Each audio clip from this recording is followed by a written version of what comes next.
ஐயா எதுக்குங்க இது பயன்படுதா? இது வந்து நொடா தழைன்னு பேர். ஆமாங்க.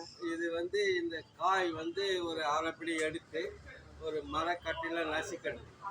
நசுக்கிட்டு ஒரு 3-4 லிட்டர் தண்ணி ஊற்றி புது பானையில் 100 கிராம் இந்து உப்பு போட்டு கொதிக்க வைக்கணும். 3-4 மேல் கொதிச்சுன்னா அப்படி தரையல் ஆகிடும், தண்ணியெலாம் சுண்டிடும். ஒரு ஸ்பூன் எடுத்து காலையில் மோரில் கலக்கி சாப்பிடலாம், நீராக சாப்பிடலாம். இந்த அல்சருக்கு ஒரு அரை இட்லி கூட சாப்பிட முடியாது. ஒரு 2-3 நாளைக்கு சாப்பிட்டே வந்தாங்கன்னா ஒரு 2-3 இட்லி சாப்பிட ஆரம்பித்தோம், கொஞ்சம் கொஞ்சமாக குணமாயிடும்.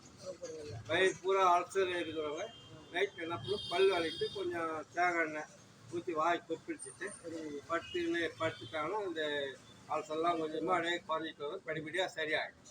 இது ஒரு அற்புதமான மொழி. இந்த பழம்லாம் வந்து கோழிங்க சாப்பிடும், அந்த ரத்தத்தெலாம் சுத்திகரிப்பாங்க. இப்போ காய் இல்லை, இப்போதான் பூ விடுது. காய் வரும்போது நான் அதை எடுத்து நம்ம யூடியூப்பில் போடுறேன், பாருங்கள். இந்த அல்சர் இருந்தால் அதை பயன்படுத்தி ஒரு கிலோ காய்க்கு 100 கிராம் இந்து உப்பு கலர் போடும். நாட்டு மருந்துகளை புது பானையில் செய்யணும், கொதிக்க வச்சு சாப்பிடுறது நல்லா.